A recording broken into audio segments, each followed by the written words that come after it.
सभी मेहमानों का बहुत बहुत स्वागत। मेरा पहला सवाल एचजिया जी आपसे। तेजस्वी यादव कह रहे हैं कि उनकी सरकार अगर आती है तो फिर वक्फ कानून को कचरे के डिब्बे में फेंक देंगे। क्या ये पार्लियामेंट का अपमान नहीं होगा? संतोष जी, पार्लियामेंट के अपमान की बात अगर आप करते हैं तो आपको बीजेपी सबसे बात करना चाहिए ना। पार्लियामेंट के अपमान की बात अगर आप कर रहे हैं तो उनसे पूछे ना कि अब की 400 बार पार होंगे तो हम संविधान बदल देंगे। बीजेपी के नेता का ही ना आपके चैनल पे चला था।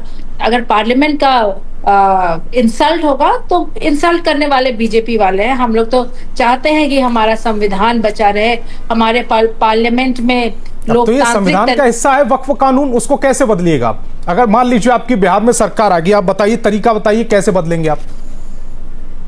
संतोष जी, हमारे बिहार में सरकार आएगी, हमारे केंद्र में सरकार आएगी, और जिस तरह से मुसलमान भाई हमारे प्रताड़ित है, जिस तरह से उस दिन ये लोग सम्मेलन में जुटे थे, इसे साफ मालूम होता है कि जितने यूनाइटेड ये लोग थे, जितनी संख्या में ये लोग आए थे। अगर ये लोग खुश होते तो क्या ये लोग आते?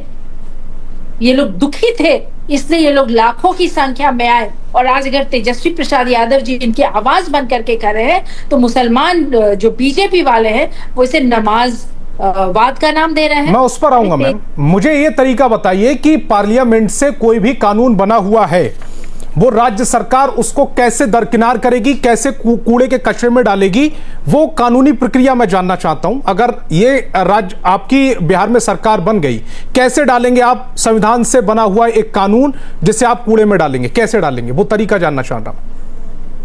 संतोष जी, आपके अधिकार क्षेत्र में, राज्य सरकार के अधिकार क्षेत्र में आता ही? हमारे अधिकार क्षेत्र में देखिए संतोष जी, अभी बिहार में चुनाव है। आप देख रहे हैं किस तरह से बिहार में आरजेडी की सरकार, जिस तरह से तेजस्वी जी की डिमांड है, बन जाएगी। 3 साल के बाद, 3.5 साल के बाद लोकसभा का चुनाव होगा, वहां भी हमारी सरकार बनेगी। और हमें जब मौका मिलेगा तो जिस तरह से आज मुसलमान भाई परेशान है, जरूर इनके हक के हिसाब से इनके लिए हम लोग इसमें अमेंडमेंट लाएंगे। यही तो हम लोग बोल रहे हैं, तो इसमें हाय तौबा मचाने की क्या बात है? कुल मिलाकर फिलहाल आपने ये सिर्फ वोटों के ध्रुवीकरण के लिए, मुस्लिम वोटरों को अपने पक्ष में लाने के लिए इस तरह का जुमला फेंका है। गलत तो नहीं कह रहा संतोष? ये जुमला शब्द तो बीजेपी वालों के लिए है। हम लोग तो समाजवाद हैं, हम लोग हर जाति धर्म को लेके चलने वाले हैं, हम लोग हर जाति धर्म की इज्जत करते हैं। हम लोग कब किसी एक धर्म का बचाव किया है? हम लोग शुरू से माइनॉरिटी की रक्षा की है, शुरू से माइनॉरिटी का बचाव किया है। पसमानदा मुसलमानों को लेकर आपके क्या विचार हैं? ये तो नया में बीजेपी वाले अपीजमेंट और क्या मैं पूछना चाह रहा मैम, वक्फ बिल था, वक्फ बोर्ड था पुराना वाला, उसमें कितने फीसदी पसमानदा मुसलमान थे? और अब जो पसमानदा मुसलमानों को उसमें जगह मिल रही है, तरजीह मिल रही है, तो फिर आप पसमानदा मुसलमानों को लेकर क्या सोच रहे हैं?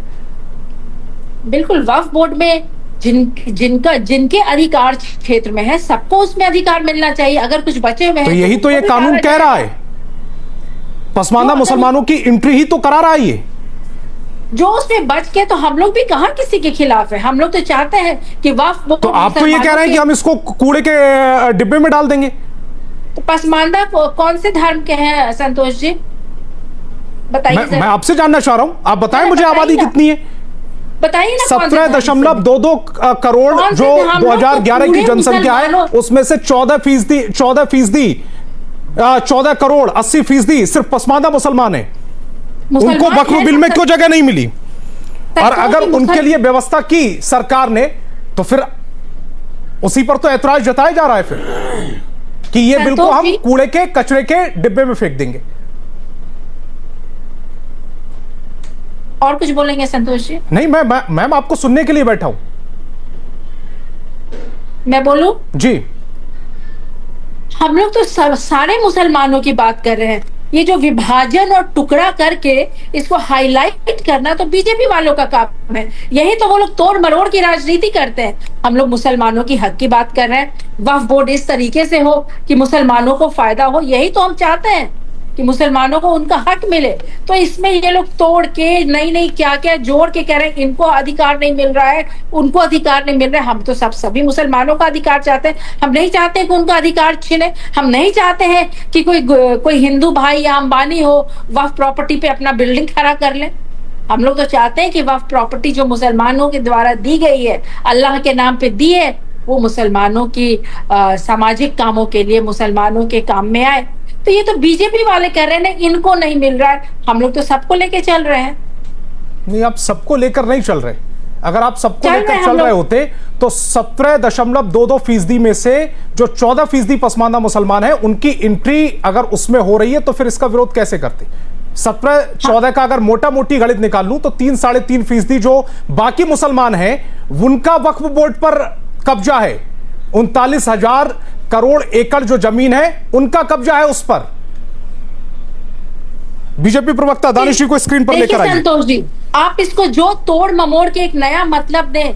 एक साधारण सी बात है कि मुसलमान माइनॉरिटी में है और हम लोग माइनॉरिटी की रक्षा करते हैं। जिस धर्म के भी वो माइनॉरिटी हो, हम लोग उनके साथ खड़े हुए हैं, साथ खड़े रहेंगे और यही हमारी विचारधारा है और इसी को समाजवाद कहते हैं। ठीक है, दानिश जी को स्क्रीन पर लेकर आइए। लेके चल रहा है।